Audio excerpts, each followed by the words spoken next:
Hey Josh. I've been thinking about the podcast. How about in the first series we focus on the pandemic? Yeah, and in each episode we can ask our guest how it's been affecting them and what they do. We could ask people to join in with the hashtag #PosNegative. How would we introduce it each week? We'll just say, welcome to Positive Negative.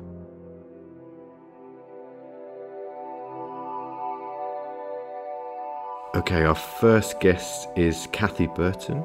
She's the Project Director of Befrienders, and they work with children and young people in Argyll up here in Scotland. And it's basically children who need a bit of extra support for a variety of reasons, really. I first met her a year or so ago, and when we came up with the idea of this podcast, I thought it would be really interesting to hear how the pandemic and the lockdown has affected her and the young people that their service supports. Hi, Cathi. Hi, Josh. How are you? I'm all right. How are you? I'm fine. Can you hear me okay? I can hear you great. Yeah. That's cool. Yeah, how's everything with you then? Are you managing to work from home? And I mean, I always work from home. I have done for a number of years. The noise in the background is the dog eating our lunch, by the way. Yeah, so I mean, it's quite odd for me personally because I'm not able to get around and about and see my people. Yeah. Or obviously I can't see my volunteers, and my volunteers can't see the kids that they're befriending. Yeah. Which is and it's not my natural way to be. I like to get in about everything. And what about yourself? How are you managing? We're doing okay. Yeah, no, we live in Glasgow. Mm-hmm. We're about a 10-15 minute, 10-minute walk from the shop, so we can get the food fairly easily. Okay. Mm-hmm. My wife and I are both working from home, kind of just stuck here on the edge of the bedroom, just squashed up by the wardrobe. So we've got a desk there, and we kind of take it in turns. So we've got a little boy. He's just over 2. Mm-hmm. So we're kind of taking it in turns, like a day on, a day off, basically. Mm-hmm. And we thought he'd be banging at the door every 2 seconds, but he's not been like that. So it's been a lot easier than we thought it might be. Yeah. Mm-hmm. So we were just going to change the questions around ever so slightly. So I was just going to start by asking, what impact has the pandemic and the lockdown had on you so far? On me as an individual, or on me in terms of work? Yeah, firstly on you as an individual. Yeah. Mm-hmm. Well, I can't gad about and have meals and coffees with my friends, we're because we live rurally. Most of us, we go to each other's homes a lot, or we meet for a coffee in town, or by town I mean Oban or Lochgilphead. When you say to different people, I'm going up to town, you would think of Glasgow, or people elsewhere might think of London, and I'm thinking of Lochgilphead. So, Yep. But I think we're very lucky anyway here where I live, that we are quite a community anyway. Mm-hmm. And we, people help each other out and, look after each other as and when, probably I'm very lucky where I live. But I'm very aware that, I'm quite self-sufficient anyway myself. Mm-hmm. And I have got loads of stuff. I've got loads of books. I could be reading from now until I'm 90, and I would still not have read all the books that are in the house. And yep. I've got a cat and I've got a dog, and and I have got an ability to be contented, wherever I happen to be, with people or without people. But I find it rather weird, not being able to just, run along to my neighbour to say hello, so it's that sort of thing. And I was, with having this conversation in mind, I was thinking about the things that I do on a regular basis, like not even actual social things, but, things that I do. For example, I go to the hairdresser, I go to have acupuncture, I have massage, I have a facial, so that, say, 4 or 5 things that I do, which on the face of it are, if you like, sort of business transactions, but they're not really, they're social interactions, because, I know all of these people really well, and we have chats about things that are not related to what's happening, so I miss that, just, chewing the fat, I suppose it's called, isn't it? Yeah, no, it is amazing, I think, how until you don't realise how many interactions and how many simple things you do involve other people, and the freedom to go out more than twice a day, and it's really quite strange, isn't it? Do you feel in a rural area, does it feel, because I know here we've seen a lot of police, and we've seen helicopters, like several times a day a helicopter goes over, and it does feel not necessarily like we're being monitored, in a really kind of draconian kind of way, but it does feel like every time you go to the shops you see at least 2 or 3 police cars. It does feel like we're being kind of checked up on a little bit, which I suppose is right to some extent. How does it feel where you are? I've certainly been aware of a few helicopters, but not in one day, just random. But then we have the helicopter ambulance, so it could be that, or, it could be something else, I don't know. And the police probably drive by maybe once a day, but obviously on my road, they could be going to several different places. It doesn't mean that they're actually driving along this road checking up on me, And so for the people you work with and for, what's the impact been on them? Could you just explain a little bit about what you do and who you work with? Well, we offer a one-to-one befriending service for vulnerable children and young people across the whole of Argyll, and that's children and young people aged 6 up to 18. And we have volunteers across the whole of Argyll. So, for example, if you were a volunteer in Campbelltown, you would be matched with a Campbelltown child. But in a rural area, if you live out with a town, you could be travelling, 20 miles each way to see the child. So that's got quite an impact. And of course now, our volunteers are not able to see the children face to face, which is quite difficult for them. But the majority of our volunteers are keeping in contact with their befriendee through whatever means is appropriate for the age and stage of the child. So the sort of teenagers are used to, FaceTime and all these things that I'm not used to. Whereas small children, some of them are not even used to talking on the telephone, so it might be that the volunteer would telephone and speak to the parent, just so that people know we've not abandoned them.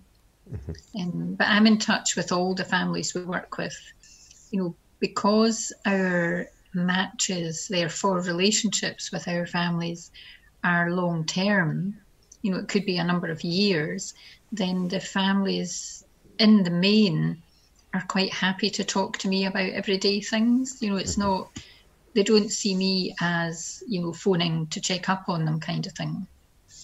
But they know that I do that anyway also. So it's just, trying to be as useful as we can in this difficult time, and also very conscious that at the end of this period, however long that is going to be, there are going to be greater hardships, I believe, personally. So people might need more emotional support when we get out of this, because some people are going to be traumatized by things that will have happened to them in this period. So I think we have to be aware of that.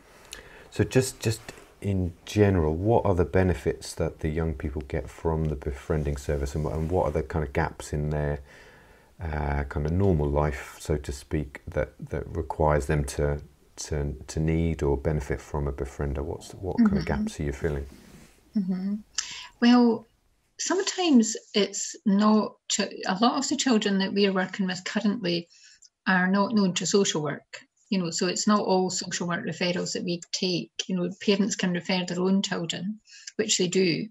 And we also work closely with other voluntary organisations, like Rape Crises, Women's Aid. There's youth projects in various of the towns, young carers projects. So we work closely with these people, and they can make referrals to us as we can to them. So some of for example, if there's a family where there is illness, maybe parental ill health, either physical or psychological, then the child might just need a wee bit of space from that.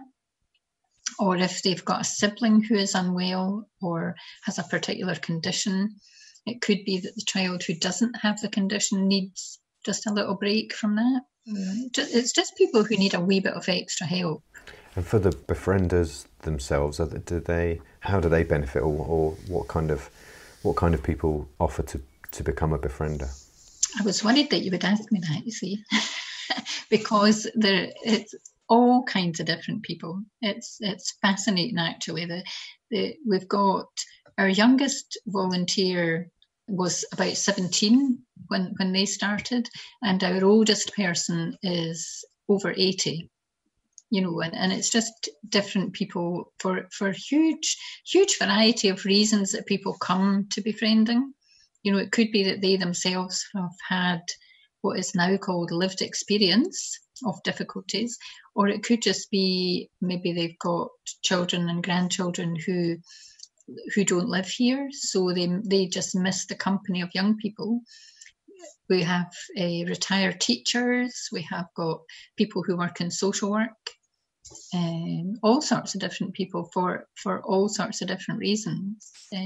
We did befriend when I wasn't working at the project, and that was just because we felt, it's good to give something back to the community, and if you can help, then that's good. So what effect do you think the pandemic will have on communities, particularly kind of rural communities where you are? What kind of, do you think it will bring the communities together stronger, or do you think there'll be kind of a period of mourning after it as we kind of get back to some kind of normality? What do you think it will be like?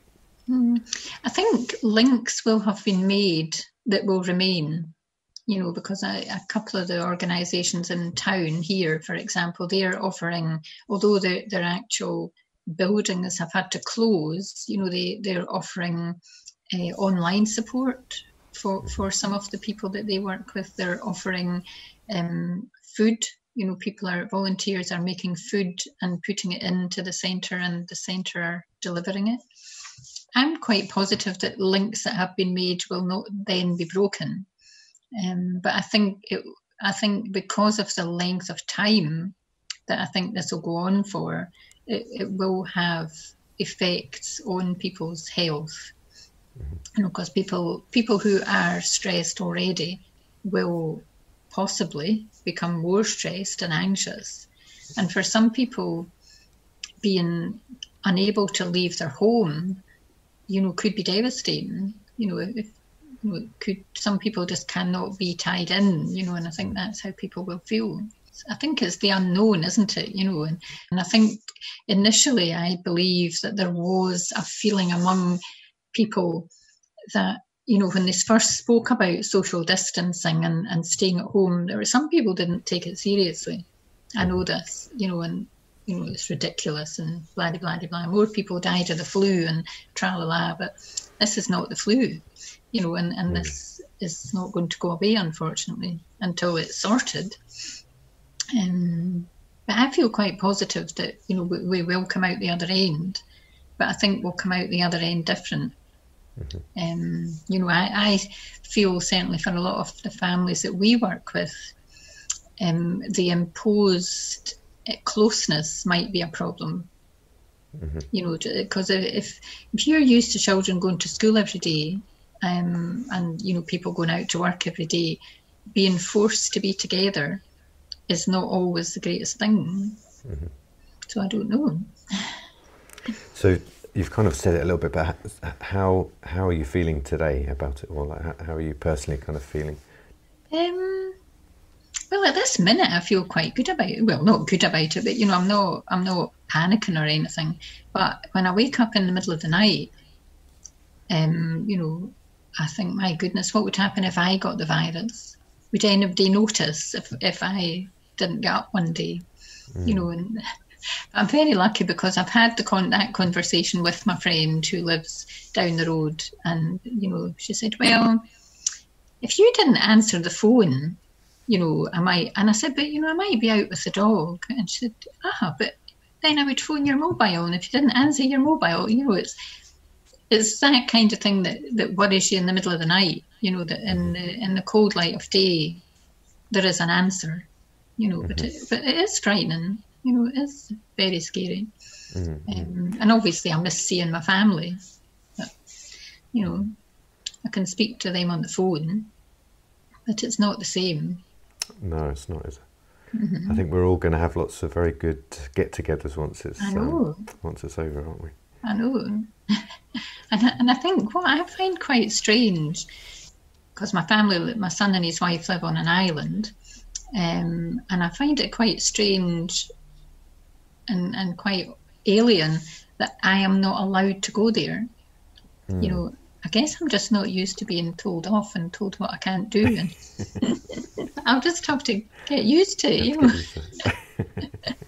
know. So have there been any inspiring stories or kind of local actions or things that have kind of made you feel a bit positive, or things that kind of give you hope, I suppose, since the pandemic has started? I think, as I said before, I think the kindness of people, you know, will always win through. Obviously, there are people doing silly things like buying every toilet roll that they can see, whether they need it or not. But, you know, that's just people panicking and worrying about, you know, things. But I do believe that the kindness of people will win through, if you like. Because I'm on the phone to all sorts of people all across Argyll, you know, I hear of small pockets of things happening in each community. You know, like food coordinators and, you know, people doing shopping for people that didn't normally, and all of that good stuff happening. Yeah, there does seem to be a lot of that. I know around here we've got Glasgow Mutual Aid, and then there's kind of mutual aid in all the various different parts of the city. But yeah, it does feel like even in I would say the area that we live in, the community, people are friendly, but there isn't necessarily a really tight community. So we kind of say hello to a few people, but not that many. But I know that even with like the NHS the clap for key workers thing that's been going on, nearly all the windows have opened and everyone's leaning out and clapping and kind of starting to say hello to each other and wave a little bit more. So yeah, there's definitely some positives amongst it all. Yeah. So just finally, in what ways do you hope that all of this might shape the future? Gosh, that's a big question. I think, you know, that people are realising more and more now, I think, how fragile the world is, you know, and that worldwide, I think we have to take more care of each other, you know, and be more aware of other people's difficulties in a global sense. You know, because although, you know, people talk about, it's a way over there, you know, a way over there could be a way over here. You know what I mean? We just have to be mindful of that, I think, really. Yeah, it's certainly showing how connected we all are and how reliant upon things like food systems and transport networks and all of those things, never mind kind of the more general health of the planet and climate, I think. Is there any way that people can support the work you're doing or find out more about the work that you're doing? Well, we have a website, but, you know, and we also have a Facebook page, www.befriendersforchildren.co.uk. All right. Thanks so much for your time, Cathi. Lovely to talk to you again. And I'll be in touch in the next few days. Yeah, okay, Josh. You take All care. Right. And you. Bye See for you now. later. Bye. Bye. Thanks for listening to Positive Negative. Don't forget, you can follow us on Twitter at PosNegative or find us on Facebook. And join in the conversation using the hashtag PosNegative. You can help us to grow by leaving us a review and sharing this episode with your friends and followers. You'll also find links to what we've talked about in the show notes, or by visiting positivenegativepodcast.com.